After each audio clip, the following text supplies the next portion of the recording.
विकासशील देश कौन से होते हैं? तो सबसे पहले आपको बेटा ये पता होना चाहिए कि विकासशील और विकसित ये होता क्या है।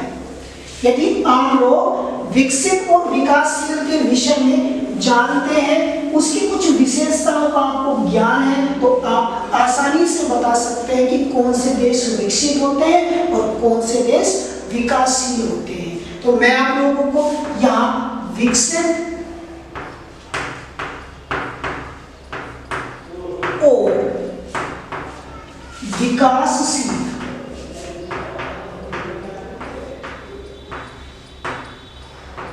देशों के विषय में कुछ समझा। अब विकसित देशों की कुछ विशेषताएं हम लोग बताएंगे। कम जनसंख्या,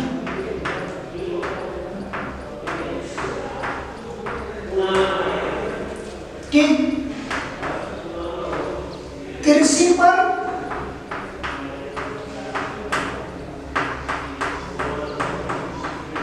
लोगों की कम निर्भरता, शिक्षा का उच्च स्तर,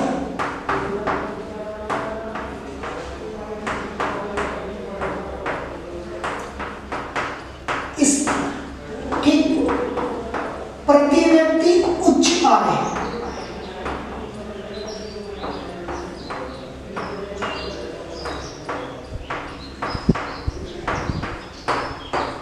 उच्च आय, ठीक,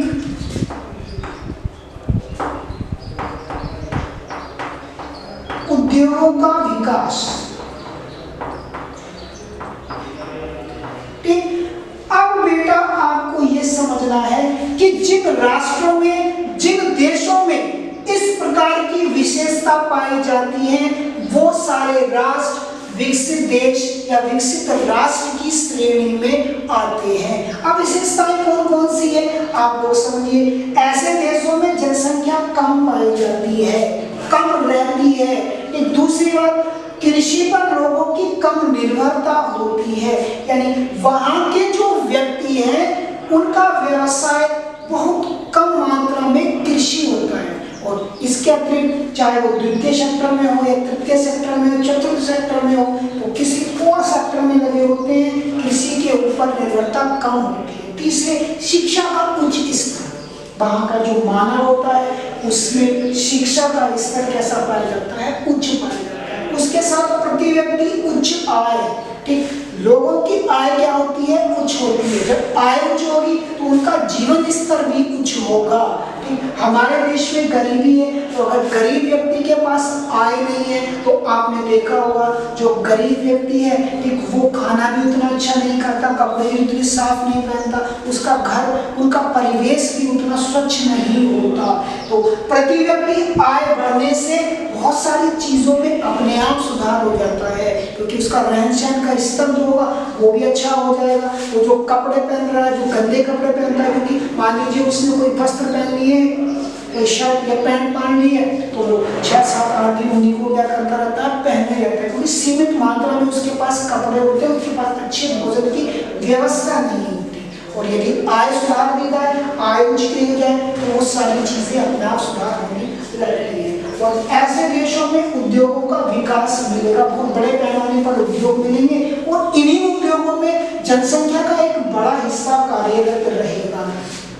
तो बेटा विकसित देश जहां पर ये सारी क्वालिटी, ये सारे गुण पाए जाते हैं, वो राष्ट्र विकसित राष्ट्र कहलाते हैं। अब आप सोच रहे होंगे कि सर ने इतनी सारी विशेषताएं बता दी, कुछ राष्ट्रों के नाम, तो जैसे अमेरिका,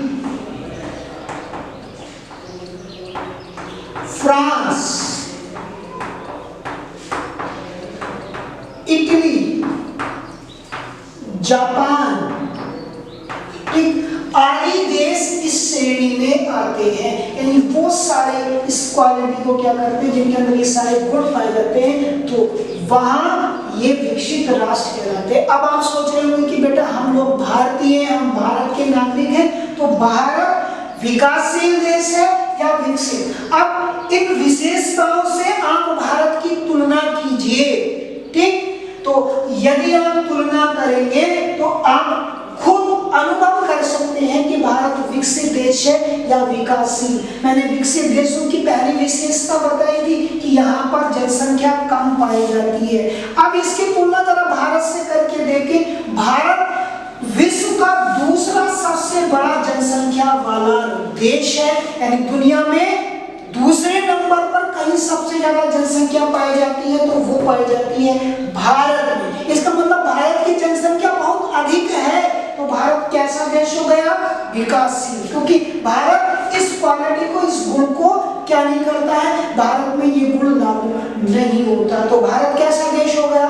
विकासशील। अब जरा अगले पॉइंट में हम देख लेते हैं कि ये भारत में है या नहीं। वो क्या है कि भारत जो विकसित राष्ट्र है वहां पर लोग बहुत कम मात्रा में कृषि व्यवसाय में जुड़े होते हैं, जबकि हम लोग भारत को देखें तो भारत की 60 से 65% जनसंख्या कृषि कार्यों में लगी हुई है, यानी लगभग 60% जनसंख्या के लोगों का मुख्य व्यवसाय कृषि है। तो दूसरा गुण भी भारत में नहीं पाया जाता, इसलिए हम कह सकते हैं कि भारत कैसा राष्ट्र है? विकासशील। यहाँ पर शिक्षा का उच्च स्तर पाया जाता है विकसित देशों में, और यदि आप भारत में शिक्षा का स्तर देखेंगे तो 73% लोग ही भारत में शिक्षित हैं, यानी 100 में से 73 लोग शिक्षित हैं, यानी यहाँ पर शिक्षा का स्तर उतनी अधिक मात्रा में नहीं है। वो सारे पॉइंट यहाँ पर नहीं पाए जाते। तो विकासशील देशों में इन दोनों के बीच अंतर भी अगर आपसे पूछा जाए तो आप विकसित देशों की विशेषता जानते हैं, उसमें आप इसका उल्टा कर देंगे तो विकासशील देशों की विशेषता बन जाएंगी। और विकासशील देशों में जैसे चीन, भारत, पाकिस्तान, इंडोनेशिया,